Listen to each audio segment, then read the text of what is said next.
धन सिंह राठौड़। अब अपन बात करेंगे हड़बू जी महाराज के बारे में। सबसे पहले मैं बताऊं इनका जन्म परिचय। इनका जो जन्म हुआ था वो नागौर के बुंडेल गांव में हुआ था। कौन से गांव में हुआ था? बुंडेल गांव में। तो आपको ये याद रखना है, हड़बू जी महाराज का जो जन्म हुआ था वो किस गांव में हुआ था? बुंडेल गांव में हुआ था। और ये बुंडेल गांव कहाँ पर है? नागौर में स्थित है। ये बुंडेल गांव कहाँ पर है? नागौर। इसके बाद में मैं बात करूं इनका जो पिता थे, इनके जो पिता थे वो मेहराज जी सांगड़ा है। मेहराज जी सांगड़ा। और इनकी जो माता है, माता का नाम है सौभाग देवी। सौभाग। कहते हैं जो हड़बू जी महाराज थे वो शकुन शास्त्र के ज्ञाता थे, इसलिए इनका जो उपनाम मिलता है आपको वो आपको किताबों में मिलेगा, शकुन शास्त्र के ज्ञाता। शकुन शास्त्री। शकुन शास्त्री। शकुन शास्त्री क्या होता है? शकुन शास्त्री मतलब प्रकृति में घटने होने वाली घटनाओं पर कुछ देखकर ये बता सकते हैं कि आज क्या घटना घटने वाली है। जैसे चिट्टियां होती है, अगर अन लेख कर दीवार पे चढ़ती है, इसका मतलब है तेज रात को बारिश आएगी। चिड़िया रेत में अपने पंख हिलाती है, इसका मतलब है जोरदार आज ही बारिश, अभी बारिश आएगी। शकुन शास्त्री तो होता है जैसे अपने घर में दूध उफन जाता है, तो ये क्या शकुन है, मतलब अगर दूध अपने आप उफन जाए तो उसे बोलते हैं शुभ। और अगर अपन जानबूझ के उसको दौड़ दें तो वो क्या होगा? अशुभ होगा। तो अपन क्या बोल सकते हैं? शकुन शास्त्री। ये जो हड़बू जी महाराज है वो मौसेरे भाई हैं रामदेव जी महाराज के। हड़बू जी महाराज मौसेरे भाई हैं बाबा रामदेव जी महाराज के। ये आपको इंपॉर्टेंट रूप से याद रखना है। आपने कविता तो सुनी है, चोर चोर मौसेरे भाई। यहाँ क्या होगा? देवता देवता मौसेरे भाई। बाबा रामदेव जी के ये क्या है? मौसेरे भाई। इनके जो गुरु है, गुरु कौन है? जो बाबा रामदेव जी के गुरु है वही किसके गुरु है? हड़बू जी महाराज के गुरु है। तो बाबा रामदेव जी के गुरु कौन है? गुरु बालीनाथ जी महाराज। बालीनाथ जी महाराज, ये आपको याद रखना। कहते हैं हड़बू जी महाराज बालीनाथ जी महाराज की आज्ञा से और रामदेव जी महाराज की आज्ञा से ही तपस्या करने जाते हैं चाकू गांव में। ये जो तपस्या करते हैं वो करते हैं चाकू। ये जो चाकू गांव आपका आता है वो आता है जोधपुर के अंदर। ये आपको इंपॉर्टेंट रूप से याद रखना कि जो हड़बू जी महाराज है उन्होंने तपस्या कौन से गांव में की थी? चाकू गांव में की थी। चलो मैं आपको ले चलता हूँ थोड़ा सा इतिहास की तरफ। इतिहास में एक अपना क्षेत्र है मारवाड़ का और एक क्षेत्र है मेवाड़ का।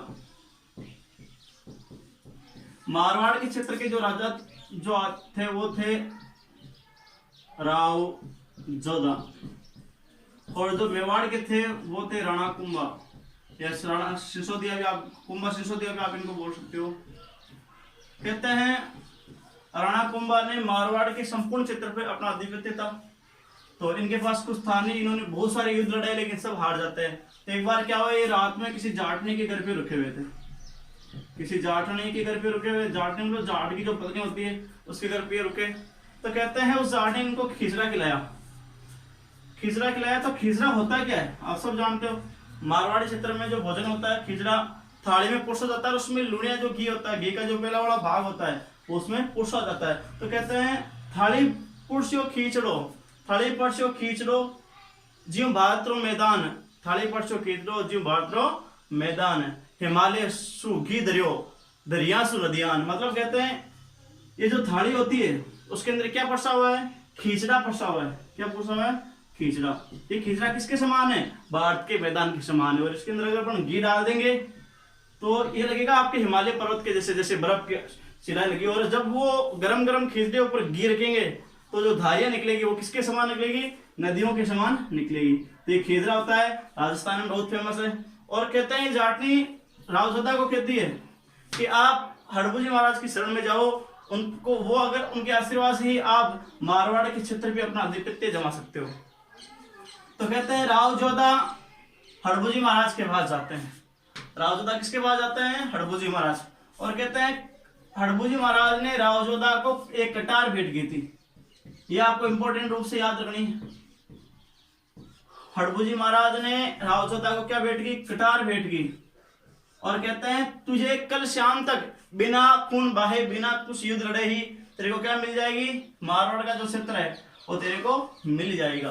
तो कहते हैं दूसरे दिन ही उनके आउल बाउल की संधि हो गई थी।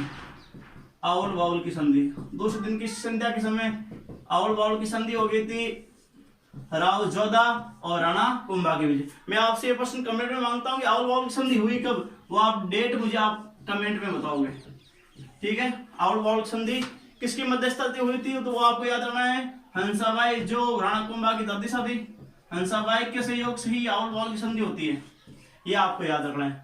इसके बाद में कहते हैं मारवाड़ का जो क्षेत्र है उस पर राज हो जाता है राव जोधा का। और कहते हैं राव जोधा ने जोधपुर के 52 गांव, 52,000 बीघा, 52,000 बीघा जो जमीन है वो किसको भेंट की थी, राव जोधा को, ठीक है। तो ये आपको याद रखना है। और कहते हैं इसी जो आपके ये चाकू गांव, इसके आसपास का जो क्षेत्र है उसका एक गांव आता है बेंगटी गांव।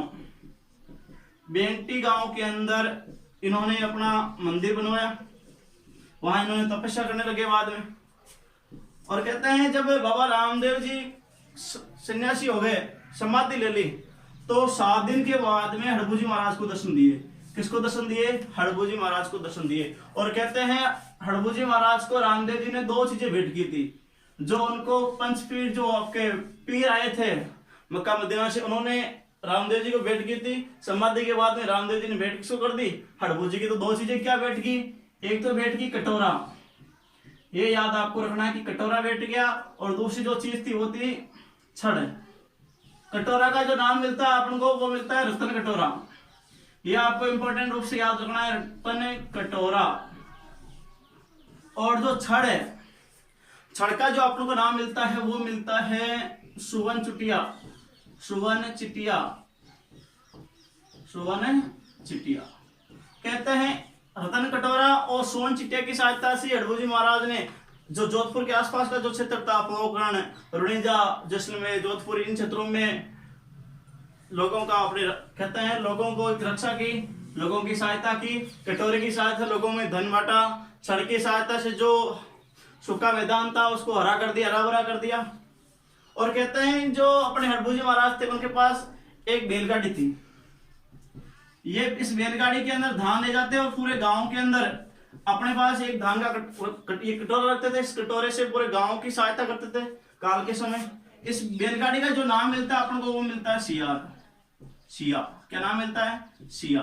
कुछ किताबें जो है वो हड़बू जी महाराज का जो वाहन है वो कहती है कि सियार है, लेकिन ऐसा नहीं है। आपको ये याद रखना है, हड़बू जी महाराज का जो वाहन है वो सियार नहीं है, वाहन क्या है, सिया है। ये आपको इंपॉर्टेंट रूप से याद रखना है कि वाहन कौन है, सिया है, सियार नहीं है, सिया। और सिया ये कौन है, एक बैलगाड़ी। इसी बैलगाड़ी की पूजा इनके जो बेंगटी गांव है उसके अंदर इनका जो मंदिर बना हुआ है उसके अंदर इनकी पूजा की जाती है। तो आपको इंपॉर्टेंट रूप से याद रखना है कि इनकी पूजा किसकी की जाती है, इनकी कोई मूर्ति नहीं है वहां पर।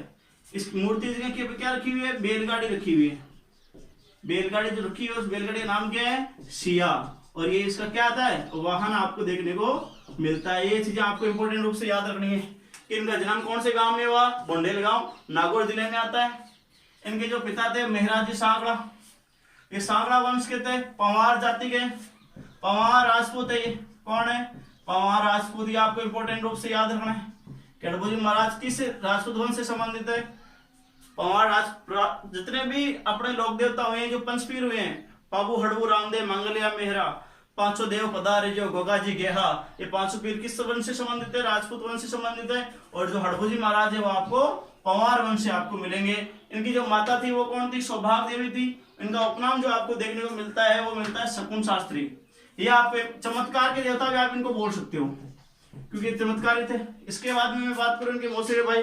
ये जो मौसेरे भाई थे बाबा रामदेव जी के, कई किताबों में मैंने ये भी पढ़ा है कि जाम्बो जी की भी थे, इसका मेरे को कंफर्म नहीं है, लेकिन आपको ये जरूर याद रखना है कि मौसेरे भाई किसके हैं, बाबा रामदेव जी के। इनके जो गुरु है बालीनाथ जी जो है वो रामदेव जी के भी गुरु हैं और बालीनाथ जी के भी गुरु है। और इन तपस्या किस गाँव में की थी, चाको गांव, जोधपुर के अंदर।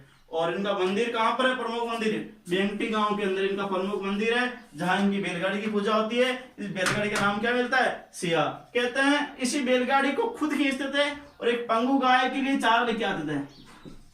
ये भी किताबों में मिलता है कि पंगु जो गाय थी उसके लिए इस बैलगाड़ी को खुद खींच के लेके आते थे, इसलिए इस बैलगाड़ी की ही पूजा में इनका समाधि की गई। तो इन्होंने कहा 7-8 दिन, रामदेव जी के 7-8 दिन बाद में ही इन्होंने भी समाधि ले ली और बैलगाड़ी की ही पूजा की जाती है, इनकी मूर्ति को पूजा की नहीं जाती।